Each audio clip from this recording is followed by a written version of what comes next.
वो पूरी कौम के सामने है।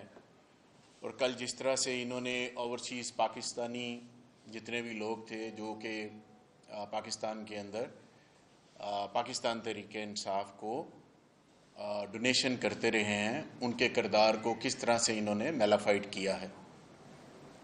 मैं ये समझता हूँ कि ये ओवरसीज़ पाकिस्तानी हैं जिनके पैसों से इस मुल्क की इकॉनमी के मामलात चल रहे हैं। उतनी पाकिस्तान की एक्सपोर्ट नहीं है जितनी रेमिटेंसीज बाहर के ममालिक से आती हैं। और इलेक्शन कमीशन जो है वो उनके किरदार को किस तरह एक मशकूक करार दे रहा है। मुतअद्दिद लोगों ने कल से जिनका नाम प्रोहिबिटेड फंडिंग के अंदर था, उन्होंने उनके वीडियो क्लिप्स भी आपके सामने आ चुके हैं, मौजूद हैं। पाकिस्तान तहरीक इंसाफ वफाक की पार्टी है, चारों सूबों के अंदर इसकी नुमाइंदगी, दोनों इकाइयों के अंदर इसकी मेजॉरिटी, वो सबके सामने है। हम ये समझते हैं कि जो बैरूनी एजेंडा था, उस बैरूनी एजेंडे के अंदर ये भी एक पॉइंट था कि किस तरह से वफाक की पार्टी को इलेक्शनों से दूर रखा जाए। ये भी एक बैरूनी एजेंडा है। वो बैरूनी एजेंडा जिस एजेंडे के तहत इन्होंने पाकिस्तान के अंदर एक जमहूरी हुकूमत को रात के अंधेरे में लोगों को खरीद कर उसी पैसे के जरिए, पैसा इन्हें मिला, खरीद कर उसी पैसे के जरिए जो पैसा इन्हें मिला, इन्होंने सिंध हाउस में और पंजाब में मंडियां लगाई। सिंध हाउस के अंदर इन्होंने वफाक की हुकूमत गिराने के लिए मंडी लगाई और पंजाब के अंदर इन्होंने होटलों के अंदर मंडियां लगाई और तमाम ब्यूरोक्रेसी और एडमिनिस्ट्रेशन को, पुलिस को अपना आलाकार बनाकर लोगों के ज़मीर खरीदने की कोशिश की गई, जिसमें यह बुरी तरह पंजाब में नाकाम रहे। हम ये समझते हैं कि बैरूनी एजेंडा जो सिर्फ और सिर्फ ये नहीं है कि इमरान खान की हुकूमत को ख़त्म करना, बल्कि पाकिस्तान के तमाम इदारों को तबाह करना है। पाकिस्तान को उस तरफ लेकर जाना है कि जिस तरफ पाकिस्तान डिफॉल्ट की तरफ जाए और पाकिस्तान के अंदर श्रीलंका जैसे हालात पैदा हो जाएं। एक वफाक की पार्टी को कल एक ऐसा फैसला दिया गया जो मैं समझता हूं बायस एक छोटा लफ्ज होगा, बायस एक छोटा लफ्ज है। जब इलेक्शन कमिश्नर को पता है कि पाकिस्तान तहरीक इंसाफ उसके लिए मुतालबा कर रही है कि उसे अपनी जगह पर नहीं होना चाहिए, उसे अपनी सीट छोड़ देनी चाहिए, क्योंकि वो जा के पीडीएम के लोगों से मिलते हैं, उनके लोग उनके दफ्तरों में आके मिलते हैं, वो एन लीग के घरों में जाके मिलते हैं, वो हमजा से मिलते हैं, मरियम से मिलते हैं। ये तमाम चीजें रिकॉर्ड पर हैं। फिर आपकी बायसनेस जो है वो नहीं रह जाती, फिर आप बायस हैं। फिर आपकी कोशिश है कि बैरूनी एजेंडे का आलाकार बनकर आप पाकिस्तान के अंदर अफरा तफरी पैदा करें। आपने देख लिया कि इलेक्शनों के अंदर जो सूरत हाल जिमनी इलेक्शनों के अंदर हुई, पाकिस्तान की अवाम ने, पूरे पंजाब की अवाम ने, कोई एक जगह पर नहीं हुआ इलेक्शन, पंजाब के डिफरेंट डिस्ट्रिक्ट के अंदर इलेक्शन हुआ है। अवाम की आवाज सुने, लोगों की आवाज सुने, लोग क्या कह रहे हैं। लोगों ने इमरान खान के बयानियों को एक्सेप्ट किया है, कबूल किया है, और पीडीएम पाकिस्तान डाकू मूवमेंट के बयानियों को रद्द किया है। मैं एक बात करना चाहता हूं, क्या हुकूमत इतनी वेली है कि दिन में 10-10 प्रेस कॉन्फ्रेंसेस कर रही है? इतनी वेली है, कोई काम नहीं है। सैलाब मुल्क के अंदर आया हुआ है, महंगाई आसमानों को छू रही है, गरीब आदमी 2 वक्त की रोटी से आजिज है, बिजली के बिलों ने समझ नहीं आ रही लोग के क्या करें, रोटी खाएं या बिजली का बिल दें या बच्चों की फीस दें या मकान का किराया दें या दवाई लें। और इन्हें पड़ी है कि इनके ख्वाबों में इमरान खान आता है, उठ के बैठ जाते हैं रात को। मौलाना फजलुर रहमान के ख्वाब में इमरान खान आता है, बाकी लीडरशिप के ख्वाब में इमरान खान आता है, 4 महीने से इमरान खान के पीछे लगे हो। वैसे तो इमरान खान की किरदार कशी पिछले 26 साल से नून लीग कर रही है, कुछ नहीं मिला, कुछ नहीं मिला। अब क्या मिलेगा? फॉरेन फंडिंग, खोदा पहाड़ निकला चूहा। क्या निकला? Foreign funding, prohibited funding. और वो भी लोगों ने बयान दे दिया कि जनाब मैं पाकिस्तानी हूं, मैं दोहरी शोरियत रखता हूं, या मैं पाकिस्तानी बान हूं, बाहर जाके मैंने शोरियत ली है, शहरियत ली है। तो आप उसको बात कर रहे हो, आपका निकला क्या उसमें से? और आपने इमरान खान के ऊपर गंद उछालने की हद कर दी है, हर तरह से आपने तरीका आजमा लिया है। मुझे यह बात बताएं कि 3.5 पौने 4 साल इमरान खान ने हुकूमत किया जब प्राइम मिनिस्टर, क्या दुनिया के अंदर कोई ऑफशोर कंपनी लेकर आए हैं आप उसको? कोई दुनिया में कहीं उसने फ्लैट बनाया हो?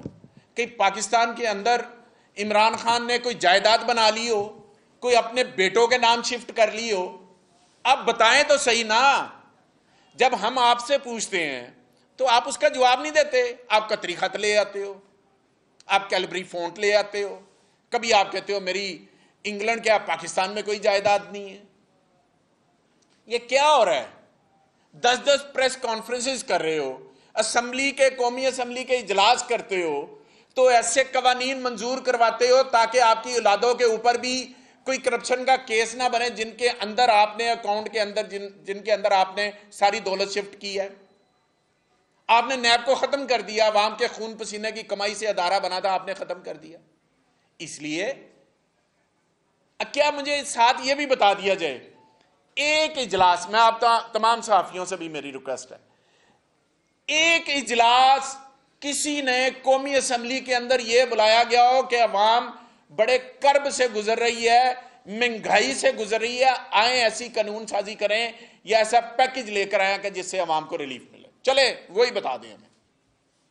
और आपने इलेक्शन कमीशन के जरिए वफाक की एक पार्टी को, जिसने पाकिस्तान के अंदर एक ऐसे पाकिस्तान के अंदर जहां पर कॉन्सेप्ट नहीं था हेल्थ कार्ड का, वो भी इंट्रोड्यूस करवाया, एहसास प्रोग्राम इंट्रोड्यूस करवाया। पाकिस्तान की तारीख में नहीं हुआ।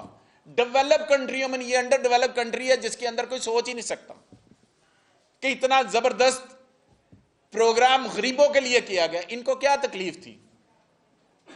अब पाकिस्तान कल जो फैसला आया है वो सिर्फ और सिर्फ अफरा तफरी फैलाने के लिए, उसमें है कुछ नहीं। क्या उसमें 12-14 बंदों के नाम और 12-14 बंदों की डिटेल आ गई, उन्होंने बता दिया। और वो हर कोई 5 मिनट बाद उठता है इनका कोई लीडर और प्रेस कॉन्फ्रेंस करनी शुरू कर देता। और भाई कोर्ट ने आपको, मैं नहीं कह रहा, अदालत की तारीख कह रही है, आपको सिसिलियन माफिया कहा हुआ है, आपको मुस्तनद डाकू कहा हुआ है, आपको मुस्तनद चोर कहा हुआ है, आपको मुस्तनद इस मुल्क का लूट मार करने वाला डाकू कहा हुआ है। मैं नहीं कह रहा, अदालत ने कहा, फैसलों ने कहा। कल से रोला डाल रहे हैं और जी इन्होंने एफिडेविट दे दिया। ये भकारी आजम ने अपने भाई का एफिडेविट दिया था, हमारा तो सर्टिफिकेट हमने दिया है। उस सर्टिफिकेट की जो डेफिनेशन है लॉ के अंदर, वो अदालत में हम बयान कर देंगे, उनको भी पता है। लेकिन इलेक्शन कमीशन ने अपनी आंखों के सामने पर्दा डाल लिया।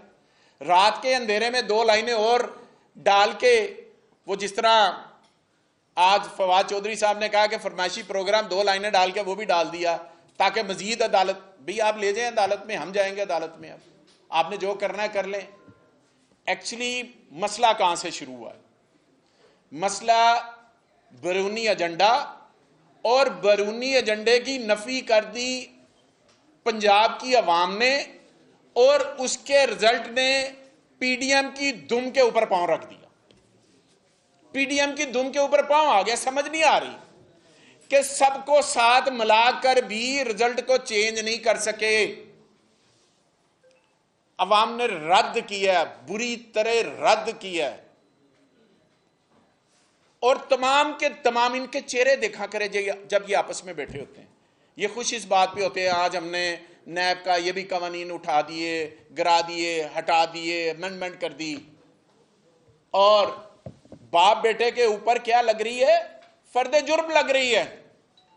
ये कैसा मुल्क है कि फर्दे जुर्म लगने वाले प्राइम मिनिस्टर बन रहे हैं और चीफ मिनिस्टर जाली बना था पंजाब के अंदर, और उसको भी शर्म नहीं आई। उसने भी लोटों को साथ मिला, बड़ा खुश हो रहा है कि जी मैं वजीर आला हुकूमत। ना ये साबका वजीर आला लिख सकता है, ना इनका मिनिस्टर कोई साबका वजीर लिख सकता है। ये कोर्ट का फैसला, ये नहीं लिख सकते। इनको पता था, ताया जी भी यही करते रहे हैं 85, 88, 90, 93, 96 में हॉर्स ट्रेडिंग, मंडियां लगा के, खरीदो फरोख्त करके, बंदों को ला के, प्लाट दे के, रिश्वतें दे के सारा कुछ करते रहे। हम पे फॉरेन फंडिंग का इल्जाम उसामा बिन लादेन का पढ़ लेना था। सुन ले उसामा बिन लादेन का कि वहां से फंडिंग कैसे आती रही। बेनजीर की स्टेटमेंट है, मैं तो नहीं दे रहा। और पीपल्स पार्टी ने आज भी कहा कि हम उस पर कायम हैं। फजलुर रहमान से पूछे कि लीबिया से फंडिंग कैसे आती रही है, पूछे। इसको फॉरेन फंडिंग कहते हैं। आप ओवरसीज पाकिस्तानी जो खून पसीने की कमाई से, ये कमाई से पाकिस्तान के अंदर पाकिस्तान तरीके इंसाफ को फंड करता है, या इमरान खान के वो अदारे जो लोगों के लिए बनाए गए हैं, हॉस्पिटल बनाएंगे, 3 हॉस्पिटल, 2 यूनिवर्सिटियां गरीब लोगों के बच्चों के लिए, मेरिट के ऊपर। कोई बंदा नहीं कह सकता पाकिस्तान के अंदर के सिफारिश पे वहां पे दाखिला होता है या सिफारिश पे किसी का इलाज होता। ये थे रफाई काम जो इमरान खान ने अपनी जिंदगी में किया। उसकी क्रेडिबिलिटी है, ये उसकी क्रेडिबिलिटी के ऊपर क्वेश्चन लगाते हैं लोग। उससे डबल होके जो डोनेशन है वो पाकिस्तान में भेजते हैं कि हमने इमरान खान की आवाज के ऊपर लब्बैक करना।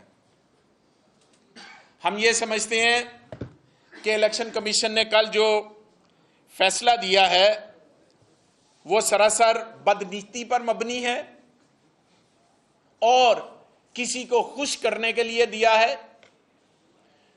क्या इलेक्शन कमीशन इसके ऊपर एक्शन लेगा? जो कि सिंध हाउस में मंडी लगी और पंजाब में लगी, इसके ऊपर एक्शन लेगा?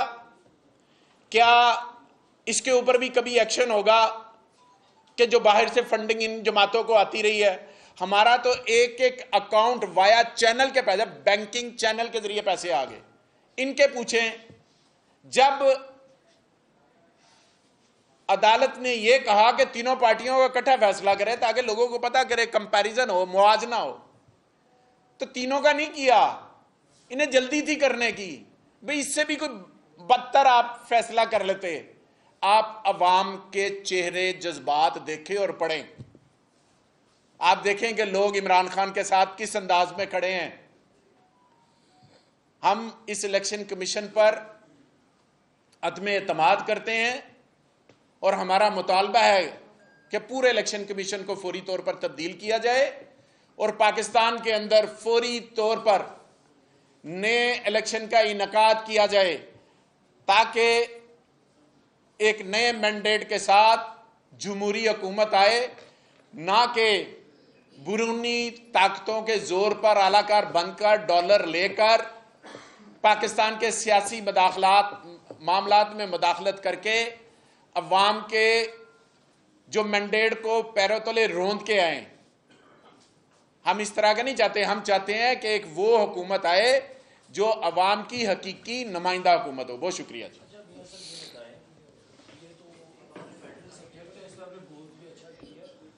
इस वक्त 25% पंजाब से रात में डूबा हुआ है। 7 दिन हो गए आपके चीफ मिनिस्टर को बने हुए। चीफ मिनिस्टर मीन कैबिनेट आएगी तो आपका चीफ मिनिस्टर को काम कर सकेगा। क्या प्रॉब्लम बनी हुई है कि इतनी कैलेमिटी हिट पंजाब में, ना कैबिनेट में आ रहे हैं, ना कोई प्रॉपर रिलीफ का काम शुरू हो रहा है। 7 दिन में एक दिन चीफ मिनिस्टर ने एरियल विजिट किया वहाँ पर। असल इस सारे काम को कब स्टार्ट कर रहे हैं? इसको देखिए, गुजारिश सुनो, इसमें कोई शक नहीं है कि इस वक्त पूरे पाकिस्तान के अंदर सूबों के अंदर जो है वो सैलाब की सूरत हाल है, जिससे बड़ा जानी नुकसान भी हुआ है। उस पर भी अफसोस का इजहार करते हैं। चीफ मिनिस्टर पंजाब ने कल भी डेरा गाजी खान का विज़िट किया और सारा दिन उधर उन्होंने विज़िट किया, लोगों से भी मिले हैं, सूरत हाल भी देखी है। उन्होंने वहाँ पे स्टेटमेंट भी दी है कि अगर मुझे 20 अरब रुपया भी इनकी बहाली के लिए लगाना पड़ा तो इंशाअल्लाह ताला हम लगाएंगे। और हम ना सिर्फ ये बल्कि पाकिस्तान